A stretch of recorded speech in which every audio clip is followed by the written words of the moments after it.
Hi, Julie Torrance here.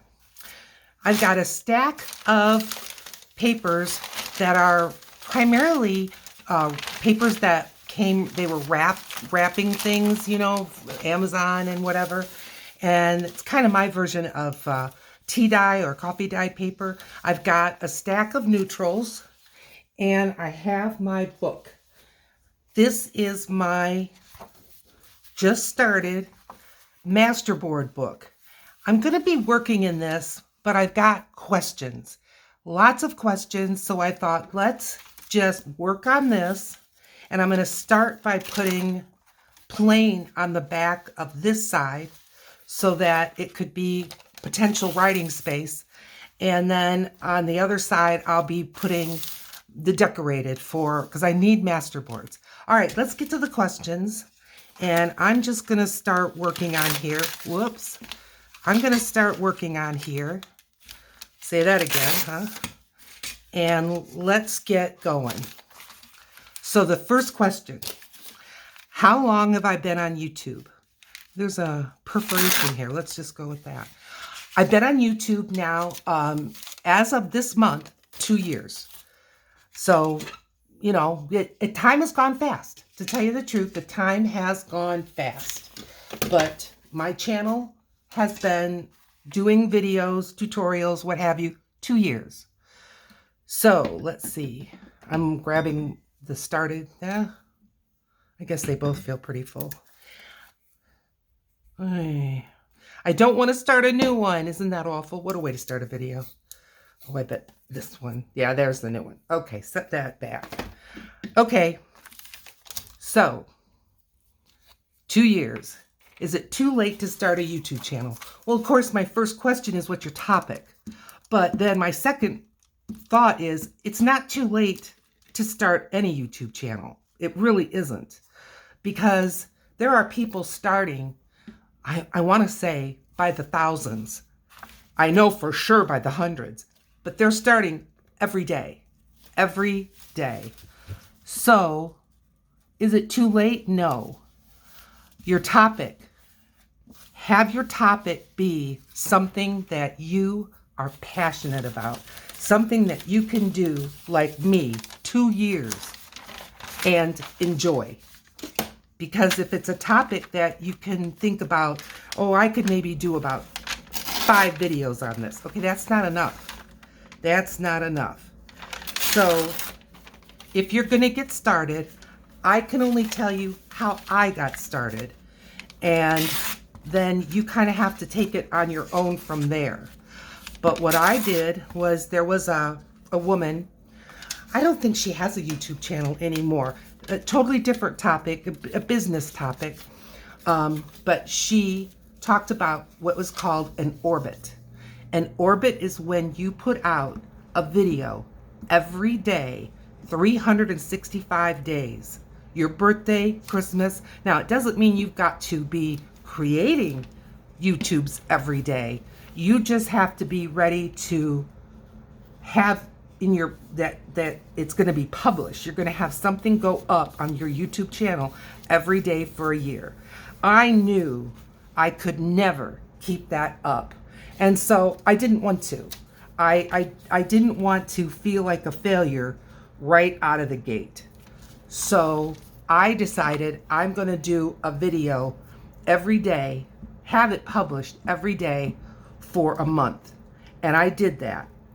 And what these channels that are designed to help you with your YouTube channel, one is called vidIQ. Another one is called, I want to say, Think Media. I know it has the word think in it, but they just put out video after video about the YouTube algorithm and just all that. Another one is Nick Nimitz. He has a YouTube channel that's all about having a YouTube channel. And I highly recommend that you watch some of these. You'll find many of the YouTubers that you watch, that I watch, that are doing what I do, and I'm presuming it's what you're considering doing.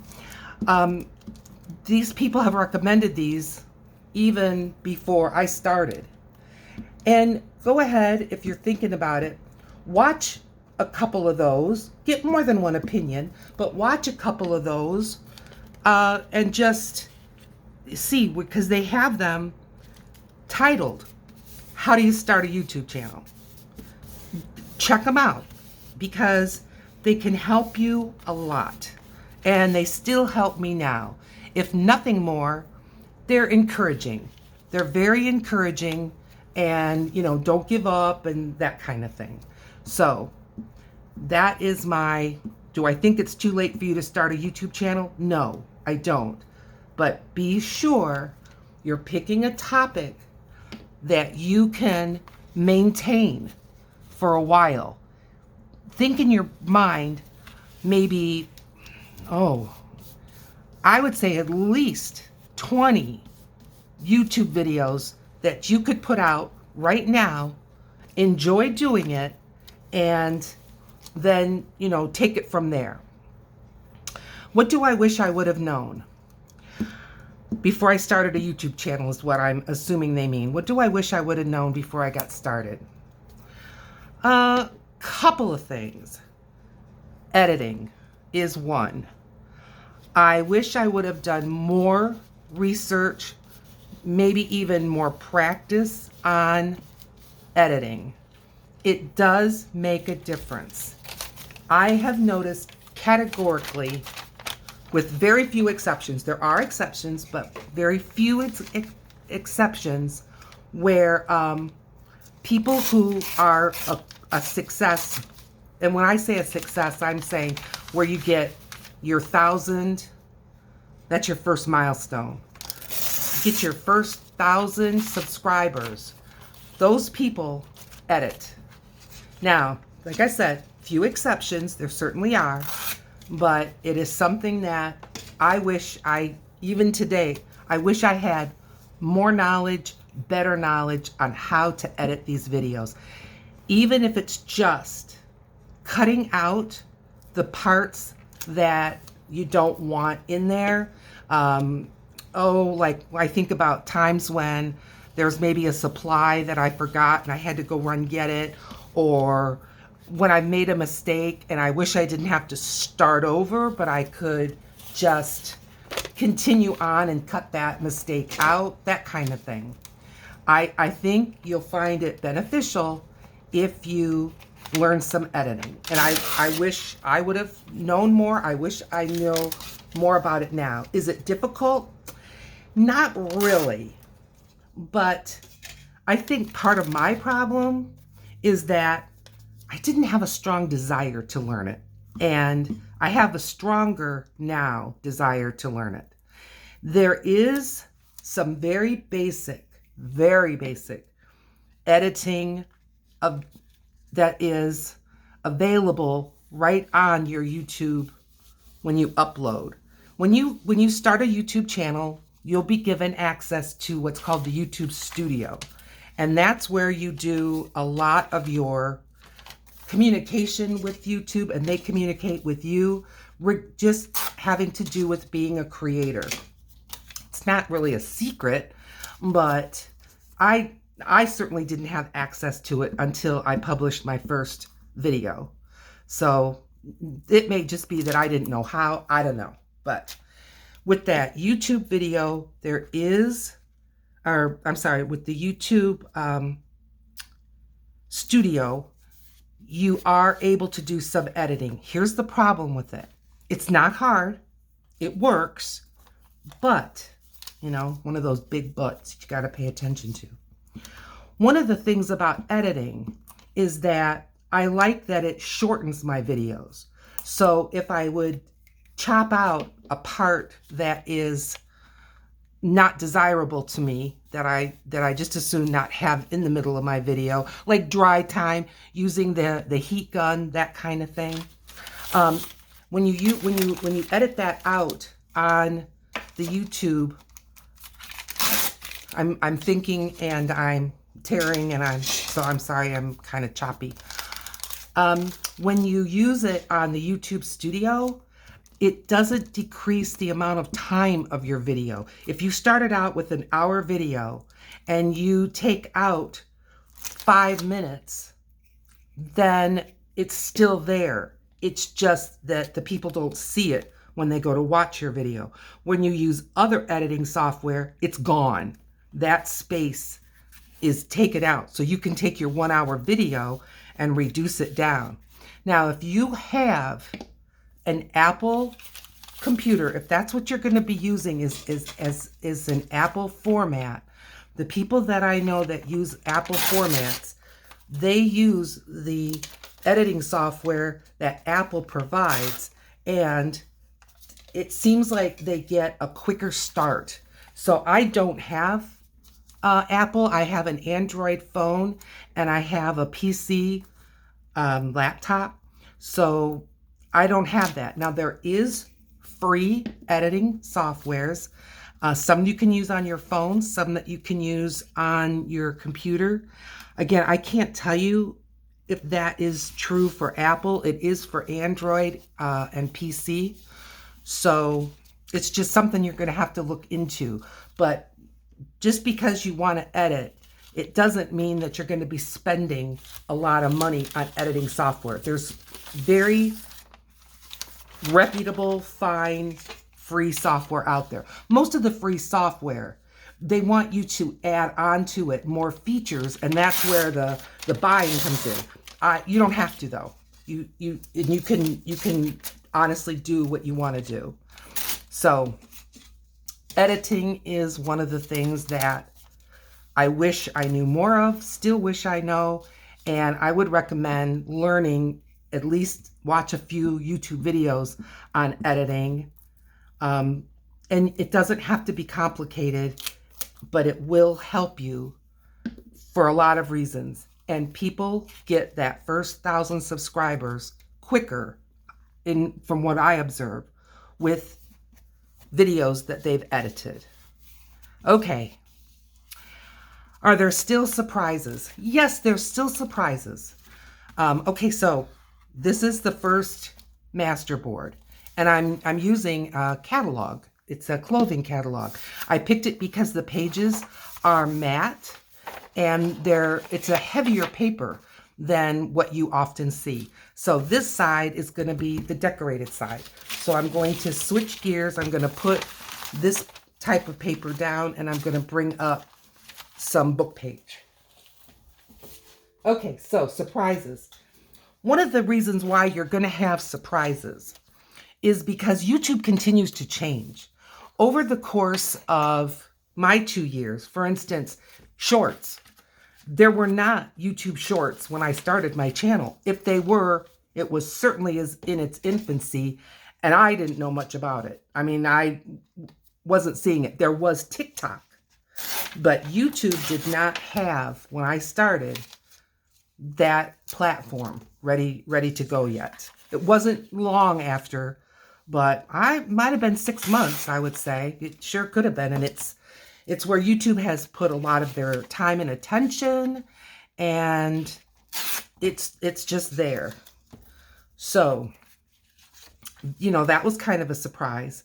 At first, they were saying, you really need to get shorts out there. Well, YouTube wanted it, and I'm not going to go into all the reasons why they wanted it. The bottom line is money. And hey, YouTube has provided for me, for you, a free platform to create, to publish, and to watch videos. So I'm not complaining that when I say that they're doing it for the money, but that was a lot of competition for them, and I believe they lost some of their numbers because people had left watching YouTube on a regular basis and were watching TikTok on a more regular basis. So yeah. Now, with shorts comes even more editing. You have to have a video that is telling a story start to finish. When it started, it was like 15 to 30 seconds. Now you can go longer, but I can't tell you much more about shorts because I don't know much more about it. But that was one of the things that I wouldn't say it was a surprise, but when you have these changes, then, you know, you got a different learning curve, and you're going to have to, you know, figure out how you're going to incorporate these changes in what you want to do. So that's that, you know, those are the surprises. How long it takes me to set up and put away. That, and I'm talking about to do a video. That used to be longer, much longer than it is now. I've gotten a little bit smarter, and I'm just a little more experienced in ways to kind of shorten the time that it takes to do that. But it takes you a minute to get yourself set up, and then you're going to do your video, and then you want to clean it up. So yeah, there's still that. I want to hone it down even more. So I don't know if that really qualifies as a surprise, but it's a surprise that came up early, and I can't say that I've conquered it yet. So my surprises, the changes that YouTube makes always creates a surprise. And then the whole shorts thing was a surprise. Shorts have changed. Quite honestly, I don't think they're as difficult as they used to be, especially since they've lengthened the amount of time that your video can be. But again, my editing skills just aren't up to the task. All right, what other surprises? I was surprised, and I'm pleasantly surprised still at how little it costs you financially to go ahead and start a YouTube channel. You can use a smartphone, and you can use that very successfully. It is not a compromise. You can definitely use your smartphone. The equipment that goes along with using a smartphone isn't bad. When you want to suspend a camera over your work, the tripods and things for that camera are a lot more expensive than to just have one hold your phone. So, you know, that is, you know, a good thing, a very good thing. Let's see. Am I making any money? No, not from YouTube.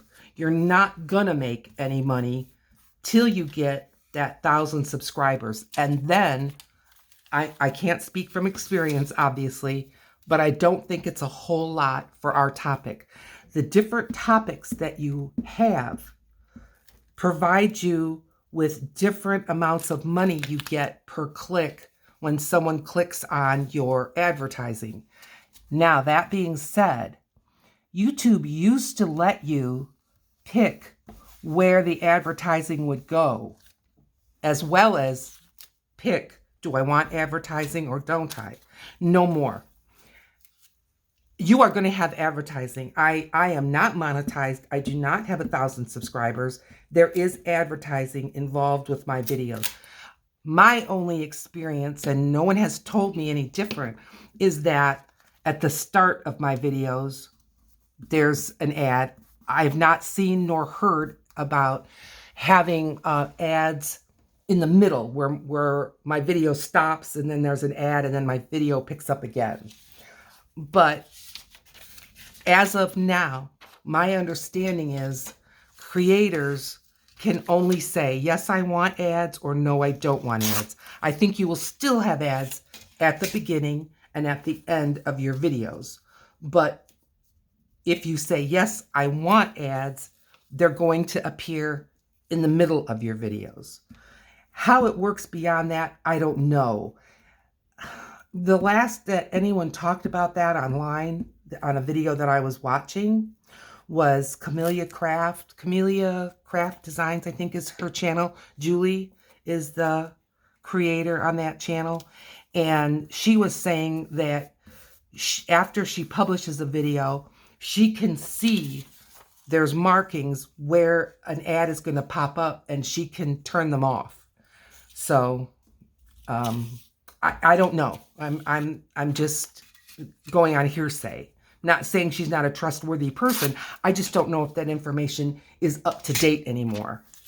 Because again, I'm not involved in that program. The other ways to make money is with merch. I can't advertise my merchandise, which I don't really have a whole lot. But when I say merchandise, I mean like mugs and t-shirts and those kinds of things that represent your channel. YouTube doesn't let me do that, I think, until I reach 1,000. I'm pretty darn sure.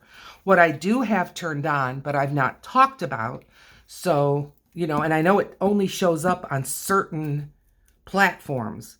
Like it'll show up on your phone. It won't show up on your TV. I have a tablet that I watch YouTube videos on. It doesn't show up on my tablet, where you can give someone like a tip.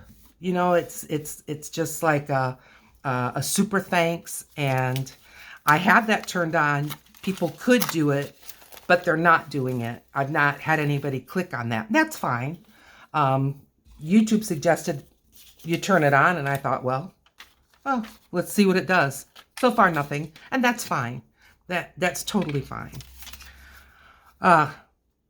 Other ways to make money. I don't know if you consider the fact that I have printables out there, and I wouldn't have printables out there if it wasn't for having a YouTube channel.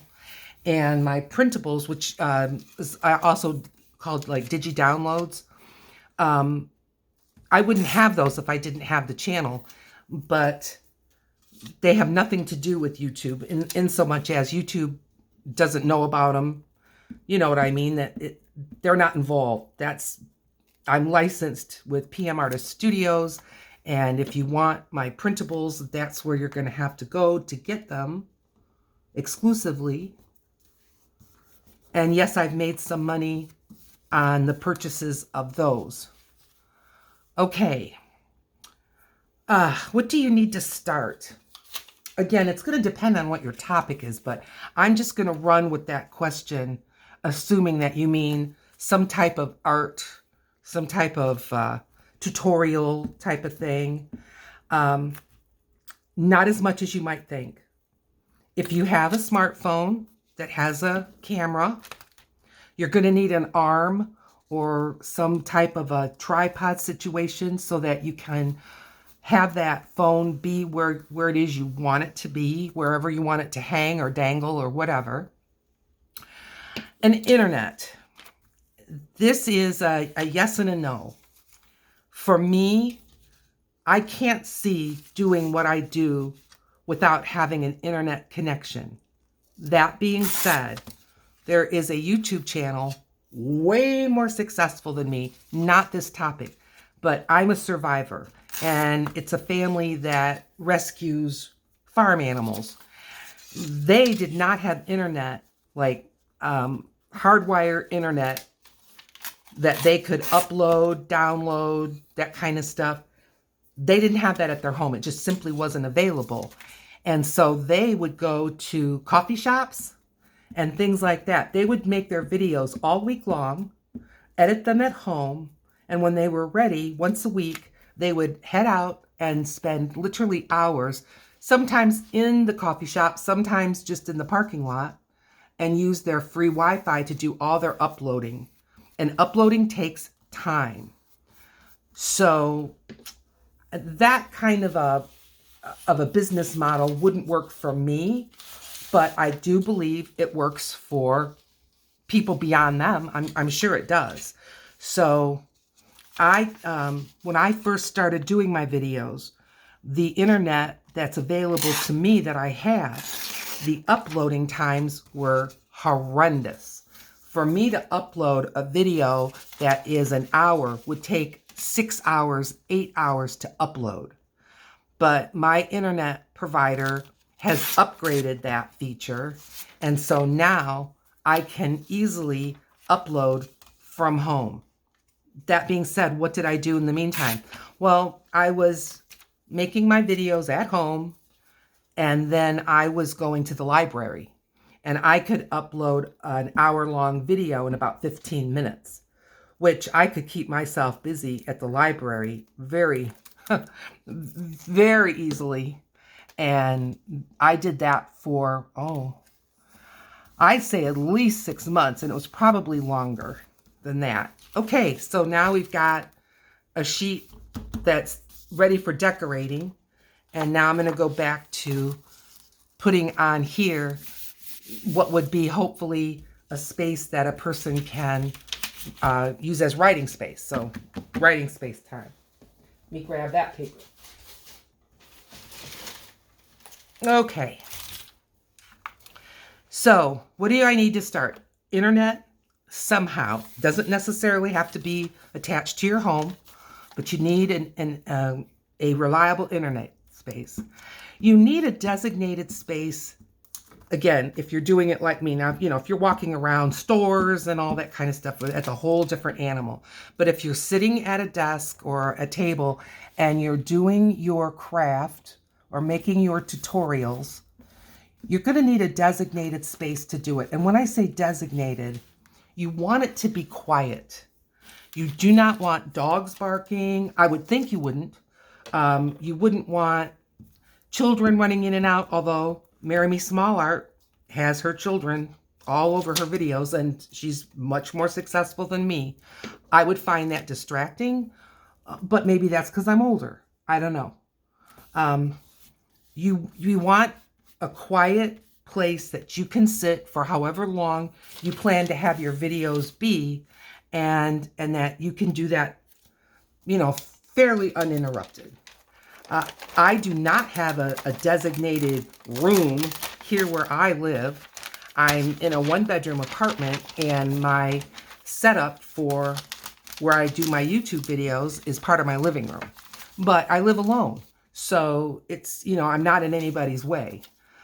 So I easily can say you don't need a specific room, but you need a specific, maybe it's just a specific time that between this hour and this hour, the house is quiet and I can do videos. That's a question only you can answer. But that's one thing you need. Like I said, a smartphone. You need some lighting. Now, when I'm doing videos, my phone is lit, which is great. But it's not lit now. Hang on. Yeah, we're recording. We're just going to let it go. Not sure why it's not lit, but I'll deal with that later. I have also a very large sunny window right nearby. Lost my ruler. How do I do those things? Here it is. Okay. You're going to need some lighting. Like I said, I have a very sunny window. Well, it's a patio door right here near my work. I also have an OttLight. So especially those of you who sew may have heard of an OttLight. I have another light, but lamps that project throughout the room, I don't think they're as effective. But if that's what you have, go for it. I wouldn't wait to buy fancy lighting. Just light yourself. Now, I know that Carrie the Crafter, very successful. I don't know, 70,000 subscribers. He does everything by natural lighting. He's right up against a window, and that's how he does it. So, yeah, I wouldn't necessarily buy lighting, but you're gonna need lighting. You're gonna need more than what you would have just for yourself to do crafting at home. You need definitely more than that. So lighting, yes. However you're going to do it, you need to have that. You need to have some kind of a recording device, and most of us have a smartphone. My fingers are getting so sticky. This is getting a little hard to do, but we'll make it work. Honestly, that's about it. Well, a way to hang or dangle your phone. Now, there are a lot of creators that use their Apple iPads. I have a tablet. It's not an iPad, and my tablet doesn't have a nice enough camera to do this kind of work. So, maybe your tablet will work, maybe it won't. There are ways that you can clamp that tablet up on a swing arm, and you can go ahead and use that. So you're going to just have to look at what is your equipment, and is it enough? It is not as much as you might think. Let's see. All right, what do I need to start? Oh yeah, that's it. Internet, lighting, a recording device, and a way to hold or hang or have that recording device where you want it while you record. So I would say once you've got those down, go for it. Go for it. A space, this might just be a Julie thing, but I would say a space that you can record for as long as you need to record uninterrupted. Okay. Okay, this one's a fun one. What is my topic? Well, I am an artist. I do watercolor, which I do videos on. I'm a mixed media artist. I do mixed media. Right now what I'm doing would be under mixed media. Collage is, in my opinion, mixed media. I make journals, junk journals, both the type of junk journals that people make now, which really aren't junk at all. But I've also got a junk journal going now that was made in the way that junk journals were designed to be made, which is out of junk mail and leftovers and that kind of thing. So got that. I draw, and I have drawing videos. Art journaling, love art journaling, which is kind of what I'm doing right now in my what I call my junky junk journal. Is I'm treating it like it's an art journal. So those are things. I do jelly plate, jelly printing, mono printing, not as much as a lot of people do. There are some people that's pretty much what their channel is designated to, not me. But I do it. So a lot of art. Crafting, it depends on what is your definition of crafting. I don't go to the Dollar Tree, buy 3 garbage cans and a vase, spray paint them, glue them together, and call it an end table. That kind of crafting I don't do. There's nothing wrong with that kind of crafting. I find it fascinating. It's just not something that I do. I don't make gingerbread houses. I don't have knitting and sewing.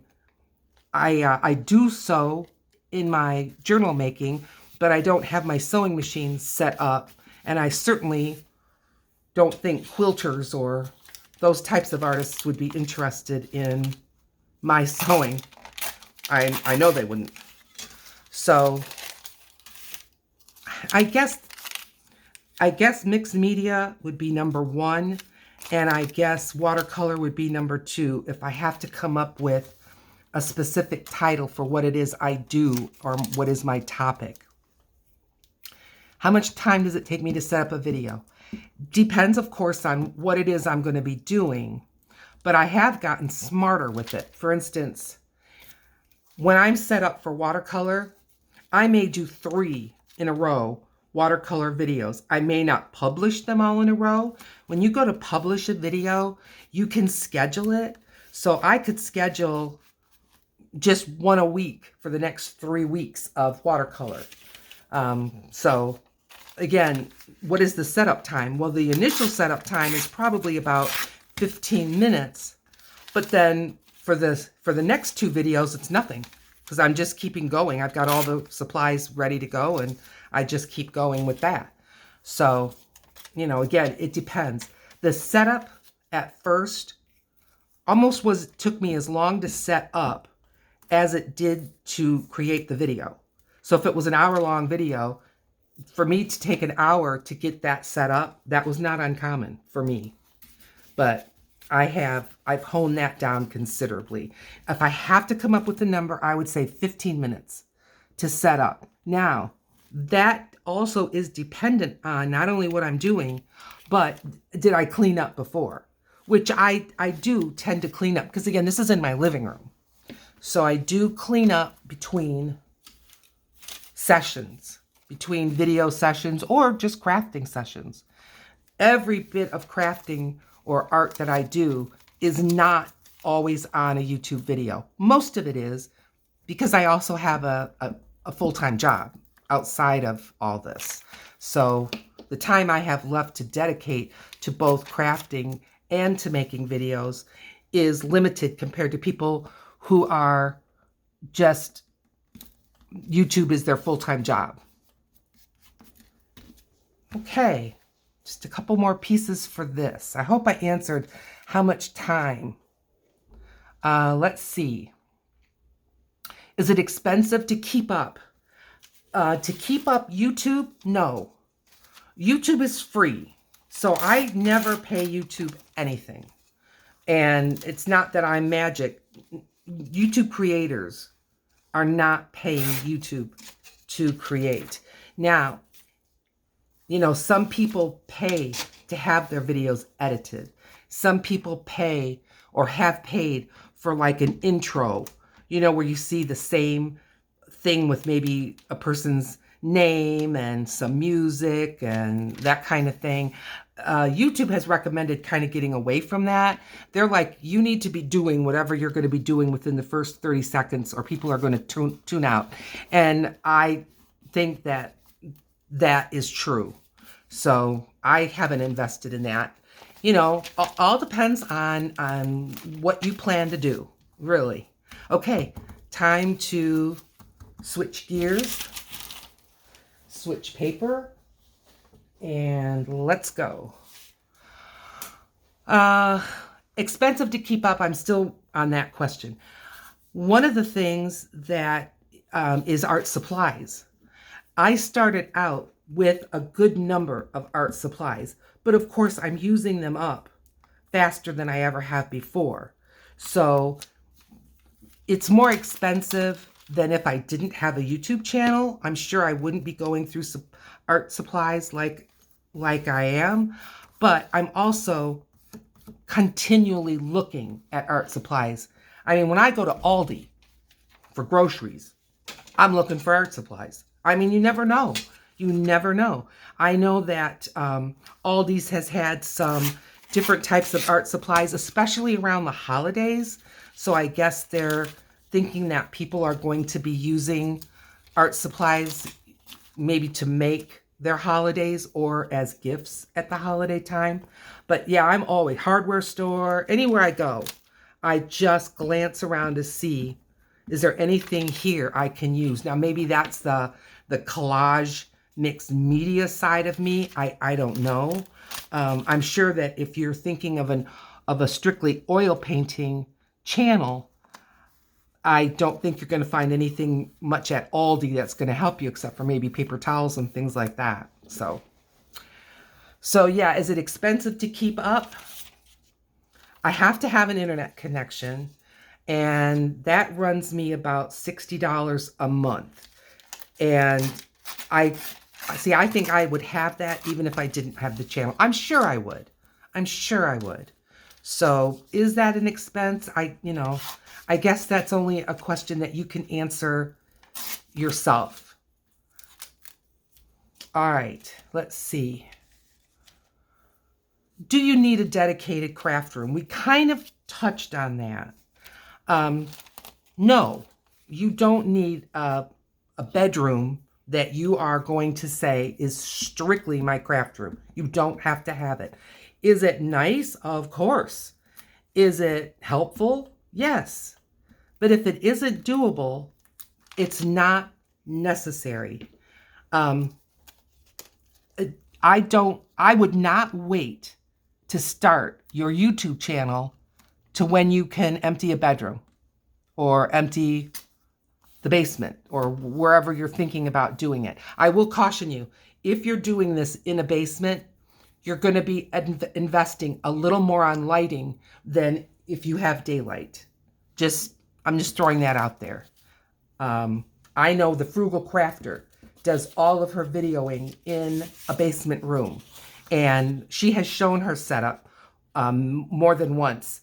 And her lighting is a more complex situation than mine is.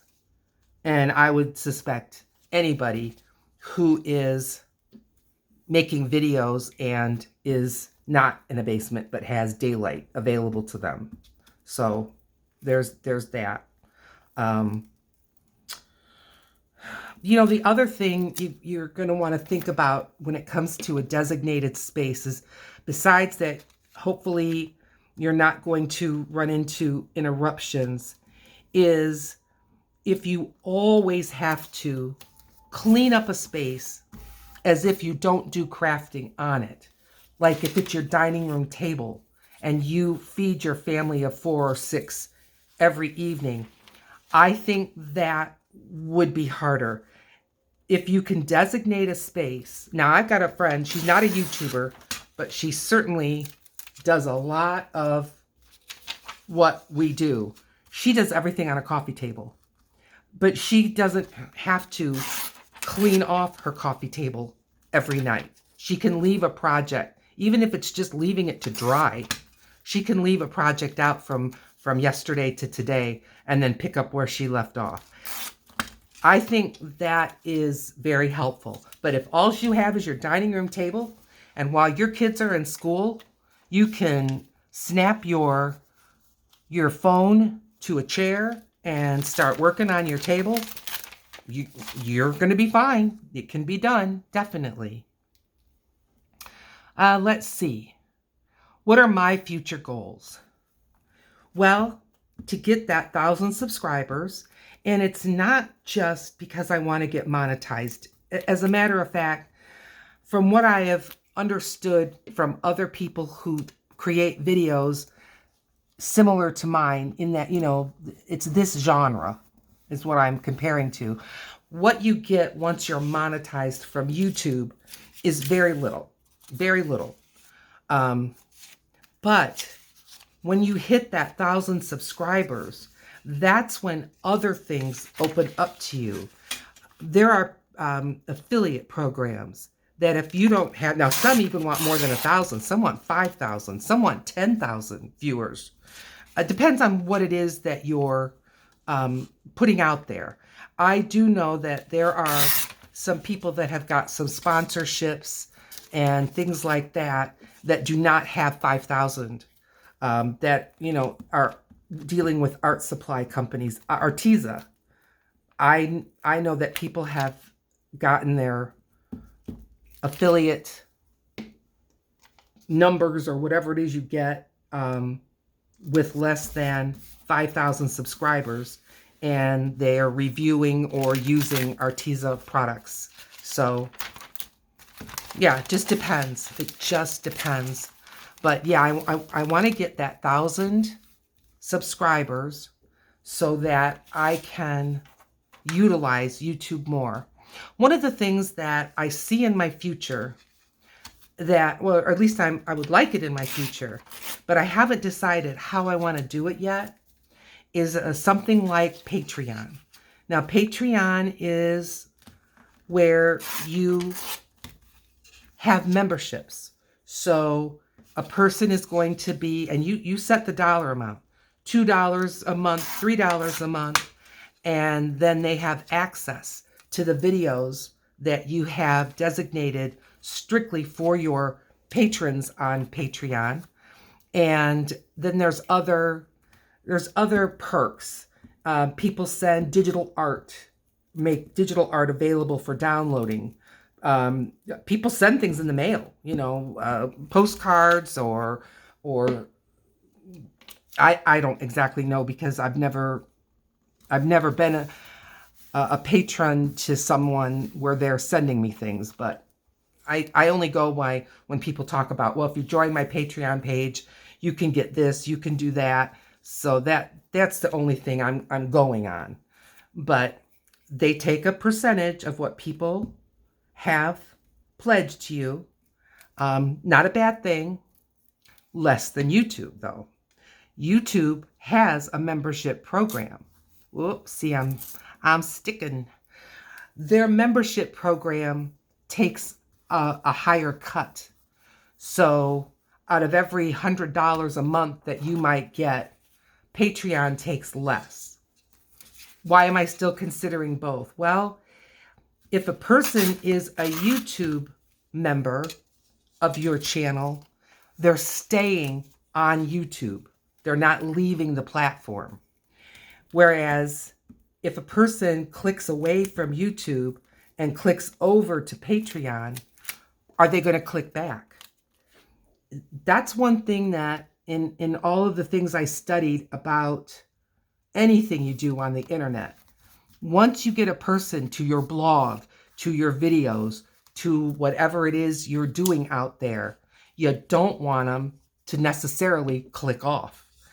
So, you know, there's that. Do I want? There's other things. There's Buy Me a Coffee. There's Ko-fi. Other ways that you can have memberships or people donate to your channel. And I think that if you are enjoying a channel regularly and you want to see that content creator continue to create, maybe you want to help them replenish their paint supplies or their brushes or whatever, then I think, you know, it is a good thing if you can afford it to join. Beyond that, it's individual choice, you know, whether you want to be a patron, whether you want to have a Patreon channel, but I do want to, in the future, have some type of a membership. I think that it's a good thing because people ask, how can I help your channel? How can I help you? Another thing is an Etsy store versus other ways that you can sell what you make. I do have my digitals on PM Artist Studios. Why did I pick them over Etsy? My digitals, in my opinion, are unique. And so I wanted to be with a company that is also unique, that have products that I use. When you look for digital downloads, which I have and have used digital downloads from Etsy, they all have a certain feel, a certain flair, a certain something. Mine are not like that. I have never seen anything like I do on Etsy. So that's why. But am I going to go further in sales? Yes, I want to sell journals. I want to sell watercolor, both printable wall art, as well as I would like to sell digital art that I already have out there. So this is just so fragile. Whew. Okay, do I have time for one more? Where are we at? I'm standing up, folks. Yeah, we've got, I'm sorry, jiggle, jiggle. It's not the camera that's jiggling, it's the table that I jiggle. I'm going to cover her up. Oh, she's beautiful. I just love her outfit. We'll do that. I've gone through all of the questions that I wrote down, but I know there are still, hang on, I'm reaching. When I set things down, especially paper, it kind of floats away. So I have to stretch to go get it. Okay. So other questions that do come up is things like, but I've answered them in other videos, but they still come up. You know, do I work outside the home? I do. I do have a full-time job because, again, I'm not making enough off of my digitals to live, and I'm too young, in my opinion, to start my Social Security up. When you start your Social Security up, the later you wait, the higher that number is going to be for the rest of your life. So I am holding off on that until that number is a little bit higher. I will still have to supplement. That's another reason why I'm looking at things like, am I going to have a Patreon? Am I going to have a membership type of thing? I definitely in the future am going to have merchandise. I'm going to set my art up so that people can consider buying things like totes or, coffee mugs and t-shirts. I think people have enough of that. I don't know. I could be wrong. Maybe it's just I have enough of that. But there's a whole lot of things, hoodies and pillows and just shower curtains, you name it.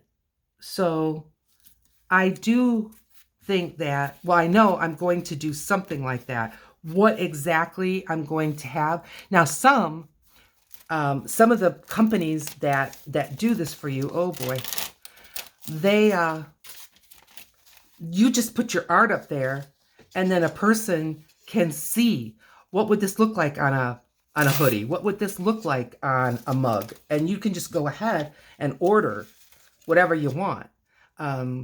There are companies that do a print on demand and you don't have to pay anything up front. They take care of it all and you just get a commission check. And I don't know, is it quarterly? Is it monthly? I don't know. But you just put your artwork up there and then the rest is up to them. They do the shipping. You're not buying any type of inventory. You know, I don't plan to buy mugs and then start printing my artwork on mugs and then packaging them. And no, I don't have the space for it. I don't have the desire to do it.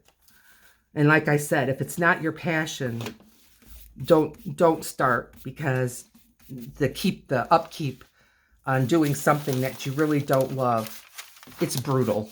It's very brutal. Oh, I shouldn't have put that there, but that's all right. I'm supposed to be doing plain on this side for people to have writing space on their tags or whatever I'm going to turn this into for their journals. Some other questions. I'm trying to think now of other questions that people ask me often. Do I like doing YouTube? Well, I do. I do like doing YouTube videos. So do I see myself stopping? I guess if it ever cost more to do YouTube videos than I'm bringing in, which right now YouTube is free.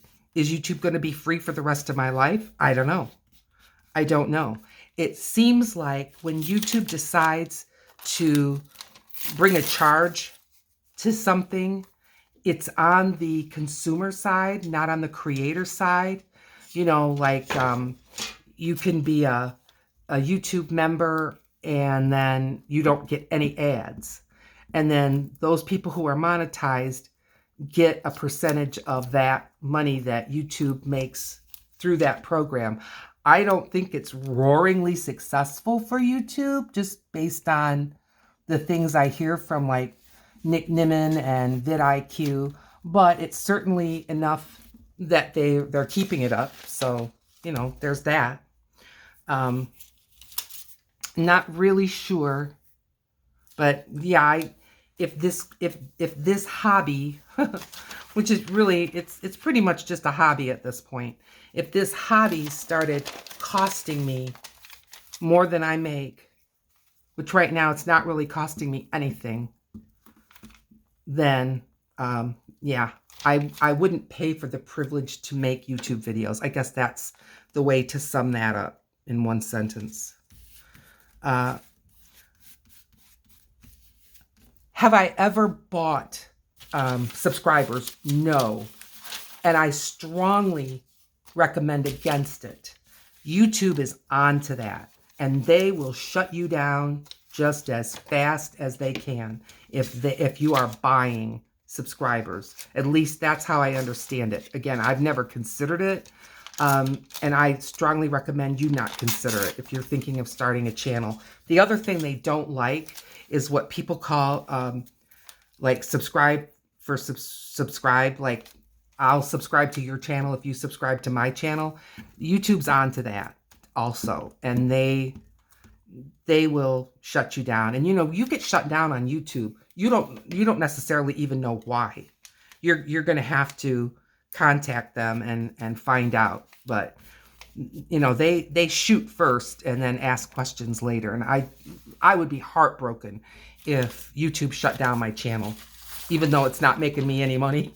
I don't care. I don't want YouTube to shut down my channel. Other things that can get you shut down is just not following their terms of service.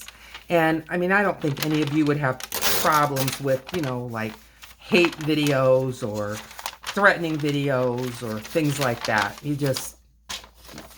It's common sense. But definitely before you hit the play button or the record button, do take a look at what YouTube's terms of service are. I would say one of the things that has gotten what I would call, my YouTube friends, people that do what I do, is the music. You have to be awfully careful about music. Not only the music that you decide to add to a video, but music like if you are, let's say, deciding you're going to vlog and you're going to show people what's at Michael's and what's at Hobby Lobby, and then, doing a comparison or whatever. If they have music playing, even though you didn't pick it, you didn't necessarily want it, it's just there, you can get in trouble for that. So I'm glad that YouTube is sensitive to the fact that the people that created the music are entitled to be paid for it, and not for us to just go out there and use it for free. And also, YouTube has a very large and comprehensive, very good music library. So there's a lot you can pick from.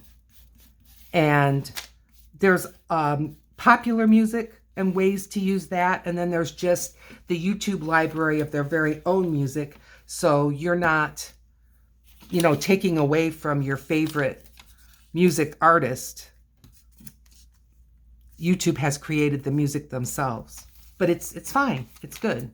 So yeah, be careful. What is my warning? Music. Be mindful of the whole music thing, especially if you are YouTubing away from home, because there could be music in the background and they don't like it. Okay, well, we've just about got this page lit. Hang in there with me and let's keep going. The reason why I am making these master boards is I am getting ready for my next journal, and I just today, before I started this video, did a complete inventory of tags, journaling cards, pockets, and other things that I want to use in my next journal. And I am really low on tags and journaling cards. Pockets, I know I have enough for probably 2 journals, but I do not have enough tags and journaling cards for even 1. So I'm going to be using these master boards to create some of that. Will I do a video on it? I don't know. There's a question that people do ask me, is why do I craft when I'm not videoing? And they're asking because it seems like it's a waste, to them, that I'm wasting good potential video content and just doing it on my own. A couple of 3 reasons. Some of the crafting that I do is boring in so much as fussy cutting. Fussy cutting is something I do quite a bit of when I'm not videoing, but it's still a part of the process. But nobody wants to watch you fussy cut 50 flowers. I mean, they just don't. So that is probably the number 1 reason and the number 1 type of crafting I do when I am not making a video is fussy cutting. The good news, at least it's good news to me, is I love to fussy cut. And I can watch a YouTube video, a tutorial, and keep my eye on the tutorial and follow what's going along with ease and fussy cut. Not so much watching a movie, because there's just not enough paying attention. Well, I guess in the kind of movies, I like mysteries. I like whodunits, Sherlock Holmes kind of thing. Well, you got to be watching, because there's little subtle hints that happen. And if you take your eyes off of the screen, you're going to miss it. And then, kind of wrecks the whole reason why you're watching. So yeah, I do fussy cut a lot when I am not. I would say that's my number one craft. The other thing is, if I'm doing crafting not at this desk, doing outdoor, plein air, watercolor painting or sketching or that kind of thing. And then something I plan, I guess this one falls under in the future, in Holland, Michigan, which is about a half hour at the most drive from where I live. There's a coffee shop that is dedicated to artists. And they have some art supplies there. It's kind of maybe the typical things that someone might forget, but everyone needs. But you are welcome to come, sit at their tables. Hopefully, I would assume drink their coffee or the other beverages that they have, and you can do your art. And they have art classes and different things like that. So, okay, well, if I didn't answer your question, please consider putting it in the comments. If you want a private answer, which people sometimes do want private answers, you've got to provide me with a way to get in touch with you, be it Facebook Messenger or an email address or something. But I need a way to get in touch with you. My email address is under, I think it's called info. And it says for business only. And then when you click on it, then you get my email. And YouTube does that so that people don't just take spiders and sweep away and spam people. But I'm happy to give my email address out, or however you want to communicate. But yeah, put your questions out there in the comments, and I will answer them as quick and as best I can. In the meantime, like, subscribe, it helps me so much. Right down here is another video that has been picked out just for you, and I'll see you over there.